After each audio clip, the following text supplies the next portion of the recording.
falar do meu percurso de literatura e do meu percurso em literatura portuguesa, é até uma coisa engraçada. O meu projeto inicial era seguir pelos rumos da literatura brasileira, mas eu fui assim cativada, no início da minha história com a literatura portuguesa, a uma pessoa que é Cleonice Berardi. Foram certamente as aulas fantásticas da Cleonice e, sobretudo, o convite que ela me fez para ser sua assistente naquela época. Eu era muito jovem, tinha 26 anos, para ser assistente dela na Universidade Federal do Rio de Janeiro. E isso aconteceu. Eu vinha da França, onde tinha feito uma maîtrise em lettres modernes, mas em literatura comparada, tinha trabalhado com a literatura brasileira, com autores brasileiros, mas sobretudo com Guimarães Rosa, mas fui realmente levada aos mares da literatura portuguesa pela Cleonice. Esse convite me assustou muitíssimo na época, porque, enfim, era uma mudança de percurso, mas hoje eu estou convencida de que foi uma grande escolha, prazerosa, com professores amigos com quem eu tenho um contato íntimo e, sobretudo, uma tutela generosa da Cleonice. Eu acho que eu me orgulho, posso dizer isso sem parecer ir além, mas a Cleonice realmente já confessou, e confessou por escrito, que me vê como uma filha. Portanto, foi uma maternidade muito generosa. E esse percurso com a literatura foi justamente com ela que eu completei o mestrado. Naquela época a maîtrise francesa era feita em um ano só, e o mestrado brasileiro era já o modelo americano, portanto 2 anos. Eu fui obrigada a cumprir uns créditos e reapresentar a tese, a dissertação, e fiz o doutorado em literatura portuguesa. E aí era a escolha, quem escolher. Verdade que inicialmente o projeto era trabalhar com Cardoso Pires. E eu realmente tinha lido Cardoso Pires inteiro até aquele momento e estava muito investida. Mas já agora foi uma outra pessoa, pelas mãos da Maria Lúcia Lepec, que era minha amiga e que eu visitei, com quem eu estive em Lisboa em 1980, final dos anos 80, de 1980, início de 81, e que era muito amiga do Cardoso Pires. E eu ia ter uma entrevista com o Cardoso Pires, mas imagine que ela me disse: olha, Tereza, o Cardoso Pires, o Zé, não era o Cardoso Pires, o Zé anda com um ataque de misantropia, estou achando que é melhor, acho que isso não vai dar muito certo, fica com a sua imagem literária, porque não é um bom momento, mas eu vou te apresentar a um outro José. E o outro José era o José Saramago.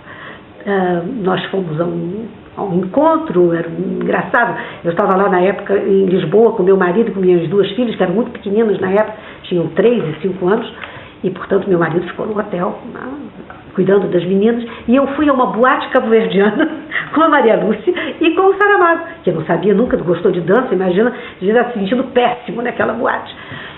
Mas eu levei em mão para a boate O Levantado do Chão, que ele tinha acabado de publicar e que eu não conhecia. E ele pôs a dedicatória mais linda que podia existir num livro para uma pessoa que ele acabava de conhecer, mas que dizia mais ou menos assim: para Tereza Cristina, que veio de longe e que, lendo este livro, para longe irá, para o coração dos homens, para a esperança que está perto, a amizade duradoura de José Saramago. Bom, o que é importante é que eu descobri ali, antes mesmo de ler O Levantado do Chão, antes mesmo de conhecer o Saramago, que ele era um homem que acreditava no coração dos homens. E é preciso dizer que imediatamente eu não pude começar a ler o livro, e quando li, foi de uma vez, foi uma paixão devoradora. A 20 páginas do fim eu não sabia se eu devia andar e terminar o livro ou se eu ia ter pena do livro terminar. E foi então que eu escrevi uma carta para o Saramago e disse: olha, o que eu posso dizer, o que eu vou dizer é uma coisa absolutamente passional, não tem nada a ver com teorias ou com análise de texto, mas eu posso dizer que aos 20 anos houve um livro que mudou a minha vida, foi A Condição Humana do Malraux. e aos 30 foi o Levantado do Chão. Então, realmente, assim, fui tão seduzida pelo livro, e logo depois saiu o Memorial do Convento, e eu praticamente fiz uma coisa que nem é muito comum na academia, bom, em Portugal nunca, é que um autor jovem, não jovem em idade, mas jovem em termos de produção, fosse tema de tese de doutoramento, né? Isso não é nada, a academia portuguesa via isso com os olhos um tanto complicados.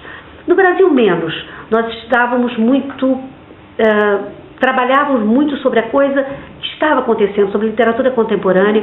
Um colega nosso, nós estávamos nos anos 70, um colega nosso tinha defendido uma dissertação sobre a Fiamma, Poesia 61, portanto com uma distância de quase 10 anos, e depois tinha defendido e fez uma tese de doutorado sobre a Poesia 61. Então isso não era também uma novidade, né? Havia teses nesse momento. Mas o Saramago, enquanto eu escrevia, os 3 romances estavam publicados, e quando o meu trabalho já estava acabado, a tese estava escrita, saiu A Jangada de Pedra, e já aí, pronto, não entrou no corpus, até porque era mais fácil também trabalhar a questão de ficção e história, era mais simples, talvez, lidar com esses 3 romances. A Jangada ia me fazer enveredar por uma outra questão, a questão do insólito, não que esse também não tivesse existido antes, né? A Blimunda estava lá por isso, sei lá, no Levantado do Chão, a presença daquele narrador que é humilhando, que faz a narração final, o Ricardo Reis também, o próprio Ricardo Reis, mas eu acho que seria uma coisa menos evidentemente ligada à história. Quer dizer, acho que é também um romance sobre a história.